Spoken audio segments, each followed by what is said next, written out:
Naxçıvana dron hücumu ilə bağlı İrandan ilk açıqlama olub, İran qonşu ölkələrə zərbə endirmir. O zaman təsadüf bilmə İqbal bəy. Təxribatmı? Çünki burada baxırlarda yazırlar ki, çoxlu təxribat ola bilər. Təxribat versiyası. Niyə təxribatdır? Niyə təxribat? Kim eləyəcək özü təxribat? O təxribatın biri niyə gedib Rusiyaya düşmür? O təxribatın biri niyə gedib Çinə düşmür? Demir uzun məsafəli raketlərimiz var. O təxribatın biri niyə gedib fərqli dövlətlərə düşmür? Niyə Azərbaycana düşür? Nədən? Təsadüfi bir şey yoxdur. Artıq Sepah verdi cavabını. Sepah, baxın, İranın Xarici İşlər Nazirliyi belə bir açıqlama verir. Amma Sepahla bağlı bir açıqlama gəlib və deyib ki, bu xəbərdarlıq idi. Hər halda yayılan məlumatlarda İran mediasında Naxçıvanla bağlı yeni bir iddia səsləndirilib. İndi belə bir açıqlamadır. Mahiyyətin nə olmağının heç nəyi dəyişmir. Azərbaycan vurulub. Bu təsadüfən düşən bir şey deyil. Yəni, məqsəd yönlü şəkildə Azərbaycan vurulub.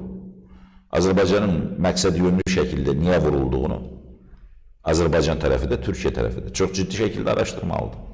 Niyə dönən Türkiyə vurulmuşdu? Bugün Azərbaycan vurulur. Bizdən nə istəyirlər? Bizi hansı yerdə görmək istəyirlər? Hara cəlb etmək istəyirlər? Və s. Bu nədir? Bunun kökündə dayanan nədir? Rusiyanın burada rolu nə ola bilər? Rusiyanın bu istiqamətdə hansı addımlar ola bilər?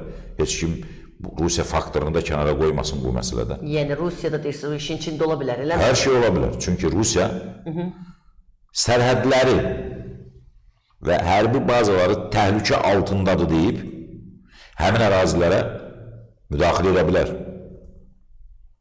Necə ki, bugün Ermənistanda ordusu var, 102-ci ordu oradadır. Həmin addımları ata bilər. Bizim baza üçün də təhlükə var, ətraf zonaları da qoruyuruq, sərhədləri də qoruyuruq.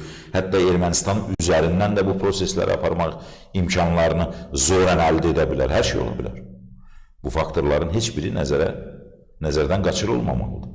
Rusiya faktoru da burada özəlliklə Azərbaycan və Türkiyə tərəfindən ciddi şəkildə təhlil olunmalıdır.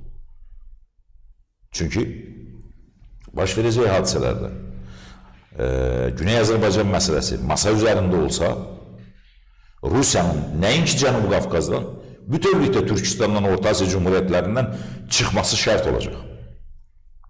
Rusiya postsovet ölkələri üzərində bütün nəzarətini itirmiş olacaq.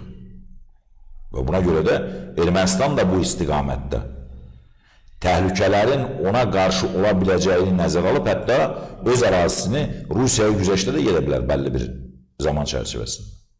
Heç kim bundan da sığortalanmıyor. Bunu da faktor kimi nəzərdən qaçırmaq olmaz.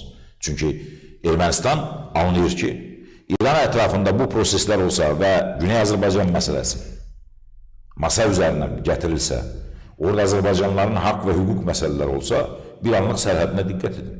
İran yoxdur. Artıq bütün sərhədlər Azərbaycandandır. Və nəzərə alsaq ki, Gürcüstanla olan sərhədlərin içərisində böyük bir qism Cvaxetiya ərazisi və aşağı hissələr xaric, böyük bir hissəsi də, o da Azərbaycan türkləri ilə sərhəddir. Sadaxlı istiqamətindən və Borçalı bölgəsindən, Dağ Borçalı istiqamətindən. Böyük əksəriyyət Azərbaycan türkləri ilə sərhəddir. Ermənistan adlı bir dövlətin də gələcək taleyinin sual altında ola biləcəyi düşüncəsi var ortada. Çünki demografik vəziyyət zəiflədikcə söhbət bugündən getmir, 100 illərdən, 200 illərdən sonra gedir. Demografik vəziyyət Ermənistanda geriyə getdikcə insanlar yavaş-yavaş bu təhlükəni hiss edib ərazini boşaldandan sonra bu torpaqlar türklərin əhatəsində, Azərbaycan türklərinin əhatəsində olur. Və buna görə də Rusiya faktorunu da burada istifadə edə bilərlər. Rusiya faktoru da bu prosesin içərisində ola bilər və Rusiya da bunun müqabilində xidmət göstərə bilər. Həm Ermənistanın mövcudluğuna, həm də özünün Cənubi Qafqazdan və bütövlükdə postsovet ölkələrindən çıxmamasını şərtləndirən bir siyasətin içərisində olmaq üçün. Yəni bu faktor da önəmli faktorlardan biridir və nəzərə alınmalıdır. Bunu da Azərbaycanın və Türkiyənin strateji mərkəzləri, özəlliklə diplomatiya mərkəzləri nəzər diqqətdən qaçırmamalıdır. Mövcud olan faktların hər biri bu və ya digər şəkildə, ciddi şəkildə təhlil edilməlidir. Nəticələr obyektiv masa üzərinə qoyulmalıdır və oradan yola çıxılmalıdır. Çünki bir neçə vektor xətti müəyyən olunmasa burada, bu prosesləri sonuna çıxıb da ciddi gələcəyə yönəlik, stratejiyə yönəlik qərar vermək çox çətin olar.